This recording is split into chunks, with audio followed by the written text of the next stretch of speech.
Kia ora and welcome to day 28 of MonthDone and a month of mindful moments with tangling. Today's tangle is one from Maria Vennekens from the Netherlands, and she came up with this lovely tangle called Spitze. Spitze means lace in German. It's a very lacy tangle with lots of different threads, so instead of threads we're going to use strokes. I've just got the point where my zip came through yesterday, so I'm just going to start from that point, but I'm going to draw an X across the page. And unlike yesterday's zip, where our crosses were apart from each other, these ones are going to be side by side. And pop these crosses as you make your way across the page.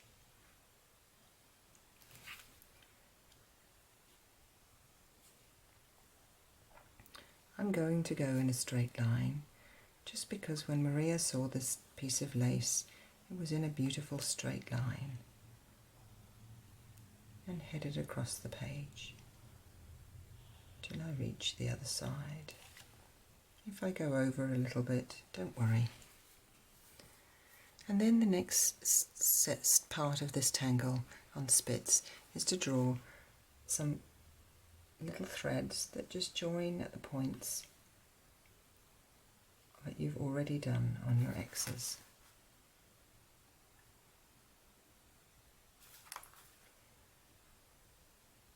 I think at this point you might begin to see it is reminding of another tangle bales.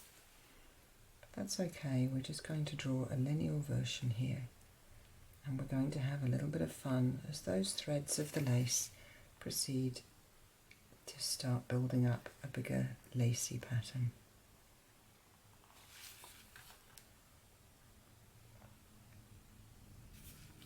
You'll notice I'm just rotating the notebook as I go, depending on the angle with which I'm drawing these strokes. Make sure that your journal is at the right angle to make it comfortable for you.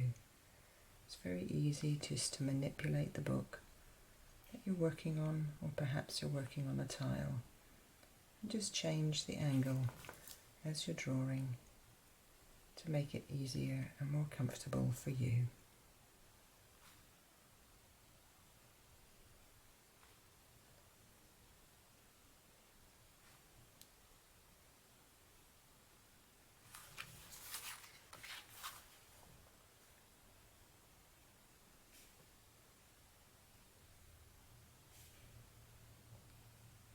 The lovely repetitive flow of just doing the same strokes again and again means you can just focus on that line that you're drawing now.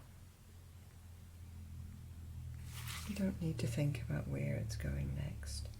The same repetitive stroke. And once you've got all of those done in, the next thing we're going to do is go from the point of one up to the point of the next. I'm going to miss one out and do the same thing again, drawing a little V shape upside down on alternating spaces.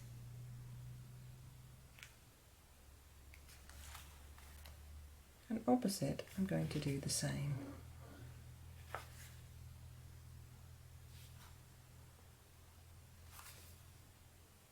Oh, not that one. If you make a little oopsie, don't worry about it. In the grand scheme of things, it will mostly disappear. And then on the in-between, instead of doing straight strokes, we're going to do a beautiful curve.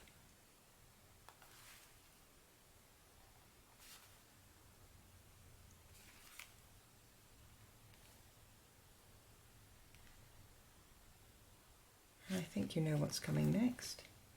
Opposite them, we're going to do a smiley curve. I'll just carry on that one.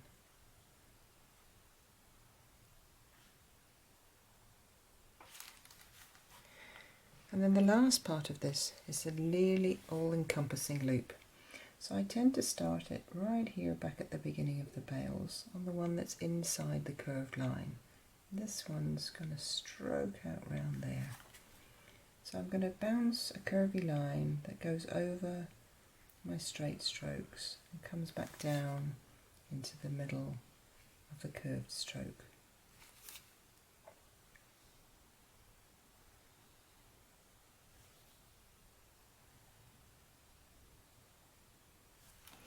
I'll rotate my book so I can do the same thing again.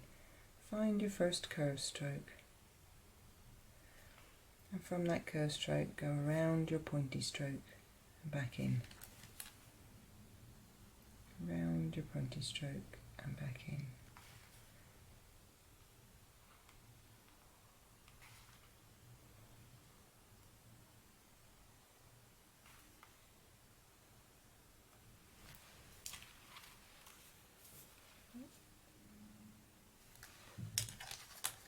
And for shading here today, it doesn't really matter what you do, but I would choose a couple of points or little angles. Just pop a little bit of graphite where those angles are. Just a little bit of graphite in the corner of those angles. And you can use their tortillon then to pull the graphite out.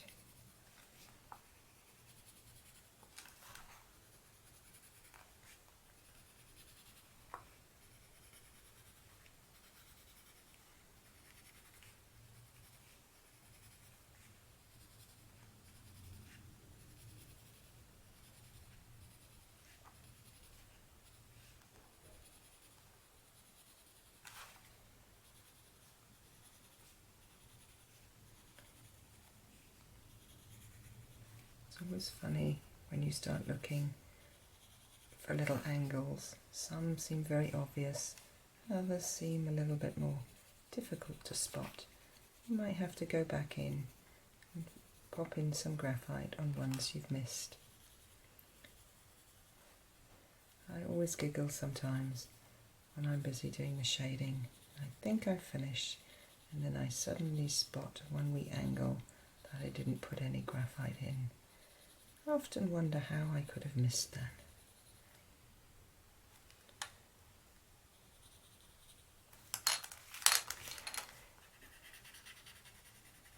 And then gently use your tortillon, pushing the points right into the little narrow parts with the point of the tortillon so that you can pull the graphite out.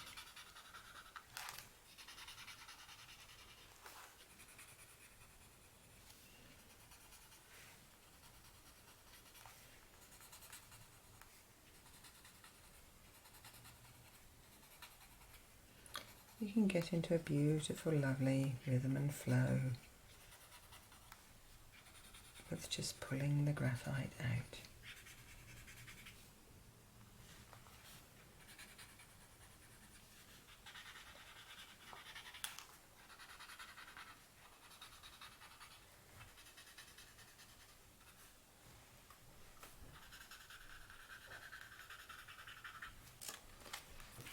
And I'll rotate it round so I can again get the point of the graphite into the little angles on my spitz here that I want to make sure I'm pushing the graphite into the very points.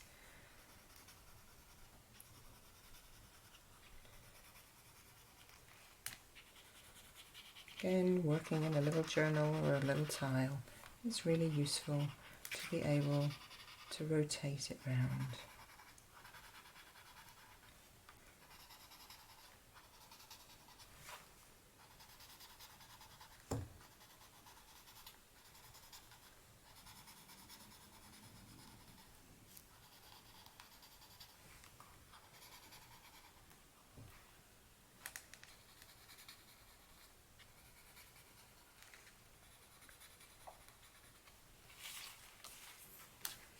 And I'll double check that you have blended all your little marks of graphite.